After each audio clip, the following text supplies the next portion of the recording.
Hello student, this is Aishwarya Sharma. हम पढ़ेंगे आज दशमलव। हमने अपना भिन्न चैप्टर कंप्लीट कर लिया है। अब हम पढ़ेंगे दशमलव के बारे में। पहले दशमलव में उसके कुछ छोटे छोटे बेसिक कॉन्सेप्ट जान लेते हैं। तो आइए चलते हैं। हम क्या क्या देखेंगे आज?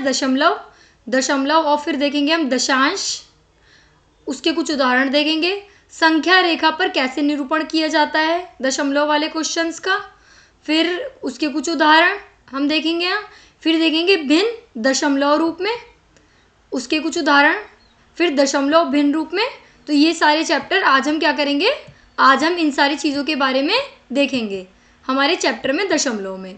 तो वैसे तो दशमलव के नाम से आपको पता चल रहा है, दशमलव आपने पहले भी सुना होगा, पर आज हम उसकी बेसिक नॉलेज कैसे होती है वो हम देखेंगे। दशमलव क्या है? दशमलव का उपयोग ऐसी संख्या लिखने के लिए किया जाता है जो पूर्ण नहीं है। क्या नहीं है? जो पूर्ण नहीं है। पूर्ण संख्या तो आपको पता है, जैसे 5 एक पूर्ण संख्या है, तो अगर कोई संख्या है 5.5 तो ये पूर्ण नहीं है। तो 5 तो इसमें कंप्लीट है और 0.5 इसका आधा भाग है। दशमलव संख्या वे संख्याएं होती हैं जो पूर्ण संख्याओं के बीच में होती हैं। कहाँ होती हैं वे संख्याएं? जो पूर्ण संख्याओं के बीच में होती हैं। इसका एक उदाहरण है 12.5। 12.5 क्या है? जो एक दशमलव संख्या है ना, क्योंकि इसमें 0.5 आ गया यहाँ, इसलिए दशमलव संख्या है। जो 12 और 13 के बीच में है। हमने इसे 11 और 12 के बीच में क्यों नहीं कहा? हमने इसे 11 और 12 के बीच में इसलिए नहीं कहा क्योंकि 12.5 है, यानी कि 12 से ये ज़्यादा है, 12 से ये ज़्यादा है और 13 से ये कम है।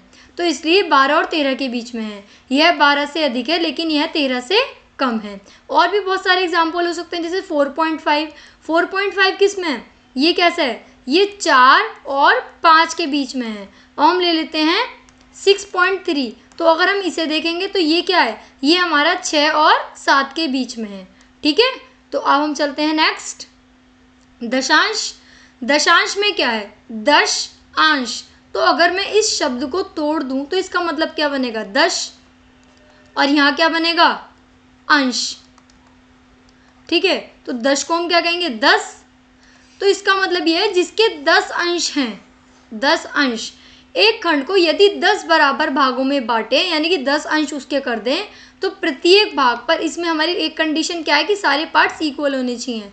प्रत्येक भाग एक इकाई का 1/10 होगा। जैसे हमने 10 बराबर भागों में बांटे, तो ये जो भाग होंगे सारे, इन्हें हम 1/10 कहेंगे, यानी कि एक दशांश। 2 भाग क्या कहलाएंगे? 2 दशांश। ठीक है, भाग को दर्शाते हैं। और 5 भाग 5 दशांश भाग को आगे। और इसी प्रकार 2 खंडों और 3 भागों के मेल को इस प्रकार दिखाया जाएगा। अब ये क्या कह रहे हैं? 2 खंडों, 2 खंड है ना किसी चीज़ के, अब उसके 3 भागों का मेल हो रहा है। तो ये क्या कह रहे हैं? यहाँ पे इकाई क्या है हमारी? 1 है। दशांश क्या होता है? 1/10। अब इकाई में कितनी है? ये 2 हैं। और उसका दशांश क्या है? 3 पार्ट इसके हैं ये। तो ये क्या हुआ? 2 और 3 पार्ट हो गए ना इसके, तो ये दशांश है और ये इकाई है। तो इसे हम कहेंगे 2.3। क्या कहेंगे? 2.3, यानी कि 2.3। ठीक है, अगर यहाँ पे ये इसके 4 पार्ट शो करते तो हम इसे कहते हैं 2.4, यानी कि 4 तो हो गया दशांश, क्या हो गया? 4 दशांश भाग हुआ। ठीक है ना, कौन सा भाग हुआ? दशांश। और 2 क्या हुआ? 2 हमारा इकाई या फिर पूर्ण भाग हुआ। क्या हुआ? इकाई या फिर पूर्ण भाग। ठीक है, अब इसका कुछ उदाहरण देखते हैं। रवि और राजू ने अपनी अपनी पेंसिलों की लंबाई नापी। देखो ये उनकी क्या थी? ये उनकी पेंसिल थी ना। ठीक है, तो इन्होंने क्या करा? इसकी लंबाइयाँ नापी। तो रवि की पेंसिल 7 सेंटीमीटर की थी। कितनी थी? 7 सेंटीमीटर। और राजू की 8 सेंटीमीटर और 3 मिलीमीटर लंबी थी। क्या आप इन लंबाइयों को सेंटीमीटर के साथ दशमलव रूप में लिख सकते हैं? तो देखो कैसे लिखेंगे। हम जानते हैं कि 10 mm, यानी कि 10 mm मतलब 10 मिलीमीटर 1 सेंटीमीटर के बराबर होता है। और 1 mm कितने के बराबर होगा? देखो, क्योंकि 10 mm जो है वो 1 के बराबर है। 1 किसके? 1 सेंटीमीटर के। तो 1 mm जो होगा वो 1/10 cm, यानी कि सेंटीमीटर के बराबर होगा। रवि के पेंसिल की लंबाई कितनी है? 7 सेंटीमीटर और 5 मिलीमीटर। तो हम क्या करेंगे? हम इसे लिखेंगे 7 कंप्लीट भाग और 5 मिलीमीटर है तो 5/10 ये हो गया। तो अब हम इसे क्या कहेंगे, अर्थात 7 सेंटीमीटर और 1 सेंटीमीटर का 5 दशांश भाग, ये 1 सेंटीमीटर का 5 दशांश भाग है। तो राजू की पेंसिल की लंबाई क्या है, 8 सेंटीमीटर और 3/10, अर्थात 8 सेंटीमीटर और 1 सेंटीमीटर का 3 दशांश भाग। 3 दशांश समझ गए ना, 3 दशांश, 5 दशांश। और अगर ये हमसे कहते हैं कि एक पेंसिल है 6 सेंटीमीटर और 7 सेंटीमीटर, 1 सेंटीमीटर का 7 दशांश भाग, तो उसे हम ऐसे करके लिखते हैं, ठीक है। अब देखो संख्या रेखा पर निरूपण। संख्या रेखा तो आपको बनानी आती है, पर उसमें अब तक हमने पूर्ण भागों का निरूपण करा था, पर हम देखेंगे दशमलव का। हमने भिन्नों को संख्या रेखा पर निरूपित किया। आइए अब दशमलव को भी संख्या रेखा पर निरूपित करना सीखें। आइए 0 और 0.6 यानी कि 0.6 यानी कि 6 दशांश को संख्या रेखा पर निरूपित करें। अब कैसे करेंगे, हम जानते हैं कि 0.6 यानी कि 6 दशांश शून्य से बड़ा है। क्यों है, क्योंकि शून्य से ज़्यादा बैठ रहा है ना ये हमारा, लेकिन 1 से कम है। 1 से तो कम है क्योंकि पूर्ण भाग इसका 1 नहीं है। इसमें 6 दशांश हैं। संख्या रेखा पर 0 और 1 के बीच की लंबाई को 10 बराबर भागों में विभाजित करो। 10 में ही क्यों करा भाई, 10 में इसलिए करा क्योंकि ये दशांश है। दशांश मतलब दशमलव, तो इसलिए हमने इसे 10 बराबर भागों में विभाजित करा और उनमें से 6 भाग लिए। अब देखो कैसे करा, ये क्या था, 0 से 1 का है ना, तो देखो 10 बराबर भागों में कैसे, 0.1, 0.2, ये हुआ 0.3 और ये क्या हुआ 0.4, फिर ये हुआ 0.5, ये 0.6 है, ये 0.7, ये 0.8, ये 0.9 और ये क्या आ गया हमारा 10, यानी कि 0.10। तो ये क्या हो जाएगा, कंप्लीट होके 10 बन जाएगा हमारा। तो अब यहाँ पर हम कह रहे हैं 10 हो जाएगा ना ये, तो बस फिर तो अब ये क्या है, अब 6 पे दर्शाना है ना हमें, तो हम इस वाले बिंदु पर इसको दर्शा देंगे, ठीक है। ये ऐसे ही होता है। अब हम चलते हैं आगे, उदाहरण देखते हैं।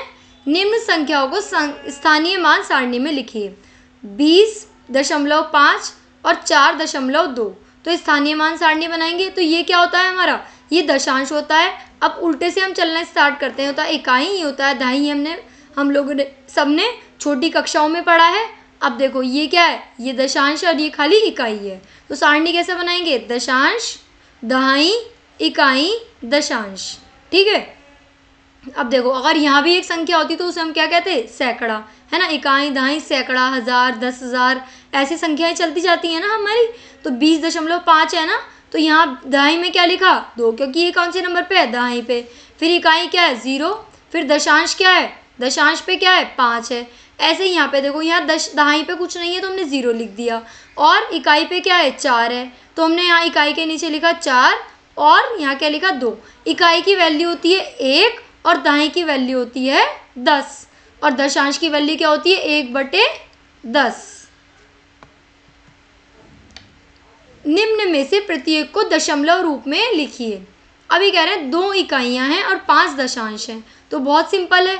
2 इकाई का मतलब होता है 2 गुणा 1, क्योंकि इकाई है ना, और 5 दशांश का मतलब क्या होगा 5 गुणा 1/10। तो ये क्या हो जाएगा 2 एकम 2 और 5 दशांश यानी कि 5/10, तो ये क्या हो जाएगा 2.5, ठीक है। अब क्या कह रहे हैं 30 और 1 दशांश। 30 क्या है 30 तो साफ साफ पता चल रहा है, और की जगह हम लगा देंगे पॉइंट, और 1 दशांश इन्होंने बोला है तो ये क्या है, फिर 1 दशांश बोला है तो ये हो गया 1/10। क्या हुआ ये 1/10, ठीक है। अगर ये बोलते 4 इकाई, क्या बोलते हैं 4 इकाइयाँ, ठीक है ना, 4 इकाइयाँ बोलते, और बोलते 6 दशांश, क्या बोलते 6 दशांश। तो इसको हम कैसे शो करते, 4 इकाई का मतलब क्या हुआ 4 गुणा 1 और 6 दशांश का मतलब हुआ 6 गुणा 1/10। तो ये क्या हो जाता 4 + 6/10। तो इसको हम क्या कह सकते हैं, जब इसको हम सॉल्व करेंगे तो 4.6, ओके। उदाहरण 3, प्रत्येक को दशमलव रूप में लिखिए। अब इसे दशमलव रूप में लिखना है, तो ये क्या है, ये तो 30 है, ये दहाई पर है, ये इकाई पर है और ये दशांश पर है। तो 30 में 6 और 2/10 ज्ञात करें कि इस संख्या में कितनी दहाइयाँ हैं, कितनी इकाइयाँ हैं और कितने दशांश हैं। तो देखो 3 तो इसमें दहाइयाँ हैं। अब आपको लगेगा कि 30 दहाई होनी चाहिए, ये 30 दहाई नहीं है, ये 1 दहाई है। क्यों है? देखो अब 30 है ना, तो 30 को आप ऐसे ही तो लिखोगे 3 गुणा 10, तो कितनी दहाई हुई यहाँ हुई 3 दहाई। तो 10 के भी गुणा में जो है वो ही दहाई मानी जाएगी, तो 3 दहाई है। अगर यहाँ 10 होता तो कितनी दहाई होती, तो 1 गुणा 10 यानी कि 1 दहाई होती। तो 3 दहाइयाँ हैं। इकाइयाँ तो पता ही चल रही हैं 6, क्योंकि 6 गुणा 1 है ना, तो 1 के गुणा में 6, तो 6 इकाइयाँ हैं। और दशांश कितने हैं? दशांश कितने हैं? 2, क्योंकि 2 गुणा 1/10, तो 1/10 के गुणा में क्या है? 2, तो 2 दशांश है हमारे। अतः दशमलव 30 है ना। अब क्या करेंगे? 30 + 6 + 2/10। तो पहले 30 और 6 को जोड़ दो पूर्ण संख्याओं को, तो 30 और 6 कितने हो गए? 36 + 2/10, तो 36.2, 36.2। अब क्या है? 600 + 2 + 8/10। अब ये कह रहे हैं कितनी, देखो अगर यहाँ 600 है ना, तो 600 को अगर मैं ब्रेक करूँ तो क्या आएगा? 6 गुणा 100, तो कितने सैकड़े हैं यहाँ? 6 तो यहाँ पे सैकड़े हैं। इस संख्या में 6 सैकड़ा, कोई दाई अंक नहीं है ना, कोई भी दाई अंक, और 2 इकाइयाँ हैं, 8 दशांश हैं। तो अगर हम इन्हें प्लस करेंगे 600, ठीक है, 600 में 2 जोड़ेंगे तो क्या आएगा हमारा? 602। और क्या है? 8 दशांश है ना, तो 8 दशांश का मतलब क्या है? 0.8। ठीक है। अब भिन्न जो है, भिन्न को हमें देखना है दशमलव रूप में। अब कैसे देखेंगे? हम देख चुके हैं कि एक भिन्न जिसका हर 10 हो क्या हो? जिसका हर को किस प्रकार दशमलव रूप में लिखा जा सकता है। तो देखो कैसे लिखा जा सकता है। निम्न को दशमलव रूप में लिखने का प्रयास करें। 22 बटे क्या है? 10, और ये क्या है? 1/2। तो देखो 22/10 है ना, तो हम जानते हैं कि 11/5 और 22/10 बराबर होता है। तो अब देखो हम क्या करेंगे, 22 को हम 2 भागों में डिवाइड कर लेंगे। क्या करेंगे? 22 को हम 2 भागों में डिवाइड करेंगे, तो 22 को 20 + 2 हमारा आ जाएगा। तो अब इसे क्या लिख सकते हैं हम? 20/10, और इसे क्या लिख सकते हैं? 2/10। अब देखो ये क्या है? 0 से यहाँ 0 गई, तो ये हमारा क्या है? 20 को 10 से डिवाइड करेंगे तो 2 आएगा। 2 + 10/2/10, तो हमारा हो जाएगा 2.2। समझ आया आपको ये? अतः 11/5 यानी कि 2.2 है। ठीक है। और इसको हम ऐसे भी कर सकते थे कि 22 है ना, 22 को 10 से भाग करना है तो हम डायरेक्ट भी कर सकते थे इसे, पर हमें यहाँ पे देखना है कि भिन्न को दशमलव रूप में, इसलिए हमने इसे ऐसे तोड़कर करा। ठीक है ना। अब ये 1/2 कह रहे हैं, 1/2 कह रहे हैं, तो इसे हम कैसे करेंगे? तो इसमें हम कह रहे हैं एक भिन्न जिसका हर 10 हो को किस प्रकार दशमलव में। अब हर तो 10 है, पर क्या यहाँ पर हर 10 है? नहीं, तो हम हर क्या करेंगे? यहाँ 10 बना लेंगे। तो उसके लिए हमें क्या करना पड़ेगा? 5 से गुणा करनी पड़ेगी, ऊपर भी और नीचे भी। तो ये क्या हो जाएगा? 5/10 हो जाएगा। तो अब इसे कैसे करेंगे? इसे हम लिख सकते हैं 5 गुणा 1/10।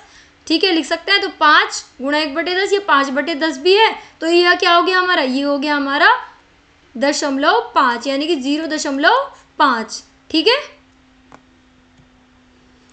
अभी कह रहे हैं 1/2 में हर 2 है, यही क्वेश्चन अभी मैंने आपको समझाया है। दशमलव रूप में लिखने के लिए हर का 10 होना आवश्यक है। तुल्य भिन्न में बदलना हम सीख चुके हैं। तो 1/2 में हम क्या करेंगे? 5 से गुणा कर लेंगे, ऊपर भी, अंश में भी और हर में भी। तो 5/10 आया, अब वही हो गया है 0.5। इस प्रकार 1/2 का दशमलव रूप 0.5 है। अब देखो अगर कोई और संख्या होती तो हम उसे कैसे करते?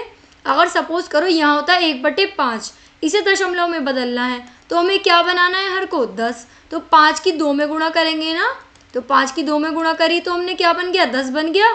तो 2 एकम 2, ये क्या हुआ? 2.10, 2/10, तो ये हो जाएगा 0.2। ठीक है। अब है हमारा दशमलव भिन्न रूप में। अभी हमने क्या करा था? भिन्न को दशमलव रूप में देखा था, अब हम देखेंगे दशमलव को भिन्न रूप में। अब तक हमने सीखा है कि किस प्रकार भिन्न जिनका हर 10, 2 या 5 हो को किस प्रकार दशमलव रूप में लिख सकते हैं। क्या हम 1.2 को भिन्न रूप में लिख सकते हैं? तो देखो कैसे लिखेंगे। 1.2 है ना, तो हमने क्या करा, 1 और प्लस का साइन पॉइंट की जगह। अब ये क्या हो जाएगा, 2/10। अब देखो 1 को हम क्या लिख सकते हैं, 1 तो कंप्लीट पार्ट है, यहाँ भी 10 है, तो हम इसे लिख सकते हैं 10/10, और ये हमारा 2/10 है, तो ये क्या हो जाएगा 12/10।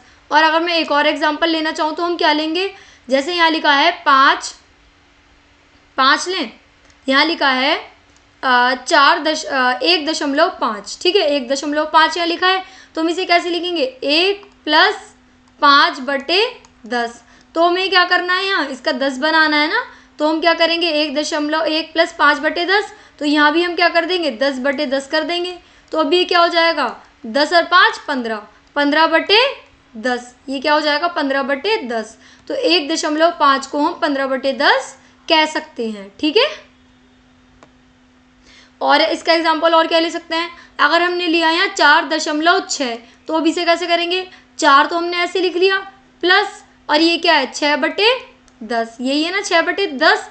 तो अब यहाँ पे क्या बनाना है, हमें 10 बनाना है ना, तो यहाँ ऊपर भी 10 की मल्टीप्लाई है, नीचे भी 10 की मल्टीप्लाई है, तो ये क्या हो जाएगा, 4 की 10 में मल्टीप्लाई करेंगे 40, 40/10, और ये क्या हुआ 6/10, तो ये हो जाएगा 46/10। क्या हो जाएगा 46/10। तो 4.6 को हम क्या लिख सकते हैं, 46/10। 1.5 को हम क्या लिख सकते हैं, 15/10, और 1.2 को हम लिख सकते हैं 12/10। तो आज हमने क्या क्या सीखा, आज हमने सीखा कि हम दशमलव को भिन्न में कैसे चेंज करते हैं, सीखा ये।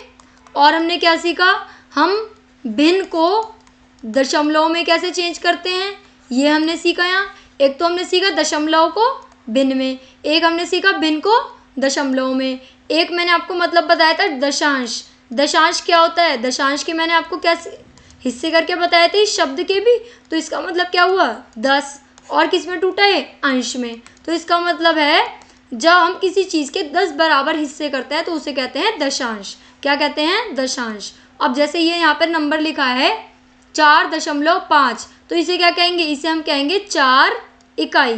क्या कहेंगे, 4 इकाई।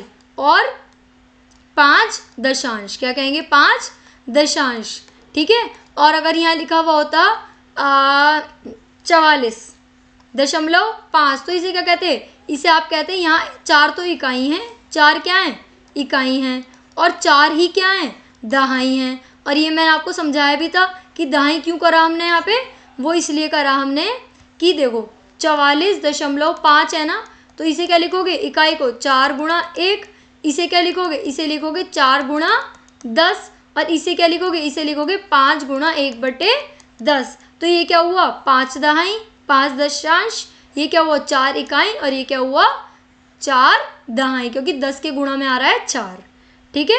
अब हम मिलते हैं नेक्स्ट क्लास में, थैंक यू।